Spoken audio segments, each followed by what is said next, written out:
Welcome back to Riding Bikes in San Diego. We are in Normal Heights and we are just leaving a meeting of the Normal Heights Community Planning Group. One of the board members put up signs around the neighborhood in places where people who ride bikes hang out, and a whole bunch of people who ride bikes came in to talk about, is it safe to ride in Normal Heights?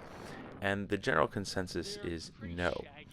Now, the thing is, when you go to a public meeting and you speak about bike safety, immediately there are going to be a number of people who go directly to parking and say that we must defend parking at all costs. And, they start doing things like calling us the bike mafia, asking us why we're here. And we're going to get onto Adams Avenue here. Me and my buddy happen to be riding in the same direction, but a lot of the conversation centered on Adams Avenue. And you'll see that, it's a shared lane. If a person's riding a bike in it and somebody comes up behind them in a car, the person in the car is going to have to wait. The person on the bike doesn't have to move, they don't have to make room, they don't have to get out of the way. That's not the way any of this works. So that'll just dispel the ideas that some people have. Somebody dropped into the comments on that group ride video and said that we're hoarding it and we're not allowed to do that. But as a matter of fact, we are. People are allowed to bike, and when it's shared, when you make a space that's shared, people are going to use it, and sometimes drivers are just going to have to wait.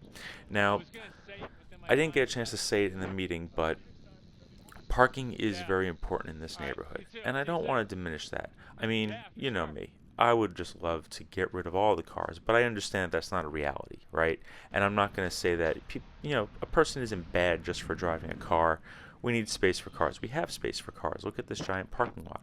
I'm going to stopping off and getting some puppy food for my dog. But I think that there are solutions to making Adams Avenue safer without taking away parking.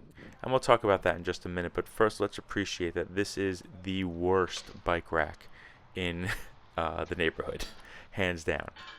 The only other bike rack I know that's worse than this is at the other Vons over in North Park on Howard and 30th. But I'm just locking up. By the way, this is my Trek bike. It's also got a Clydesdale fork on it.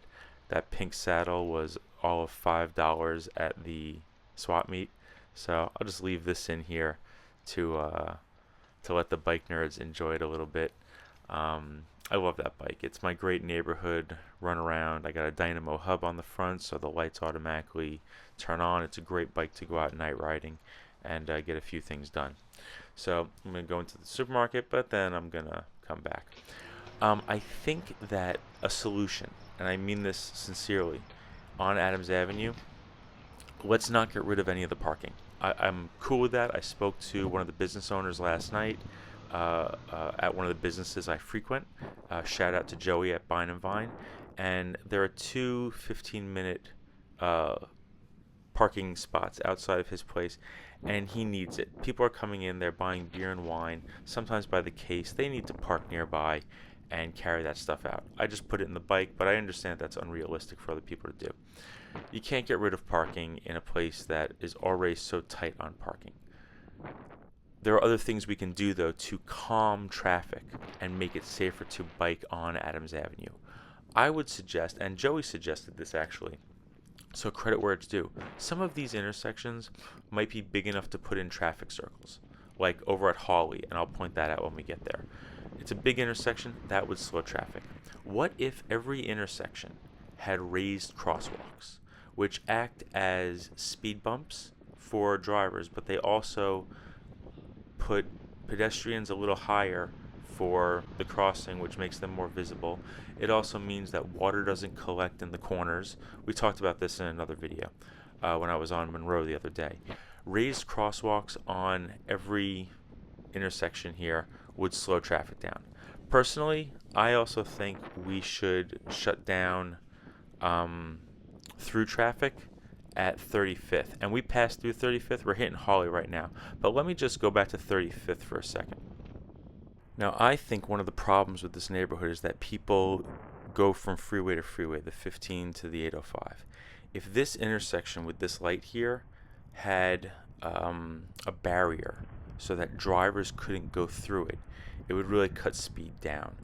Keep all the parking you want and put a barrier there that people on bikes can get through. Maybe something that also the bus can get through. I don't know. We got to engineer it. But I'm curious about it. I'm curious what can be done. Um, we're back over at about 34th now. Raise crosswalks over here. Slow people down. There's already I forget the acronym, but flashing lights when somebody hits the button, but that needs to be safer also. There's a light here at Felton that slows things down. This area of Normal Heights is slower because there's more businesses and more cross traffic comes through here. We can have raised crosswalks, bump outs at the curbs to reduce the distance between that people have to walk. And I think that things like that would make this neighborhood safer without sacrificing parking. Okay? Some people call bike riders who attend public meetings the bike mafia. It's funny, but it also implies that we're criminals. And I don't like that. But we're going to think about ways to improve things and make everybody happy while we keep going, drive less, and ride a bike. Thanks for joining me.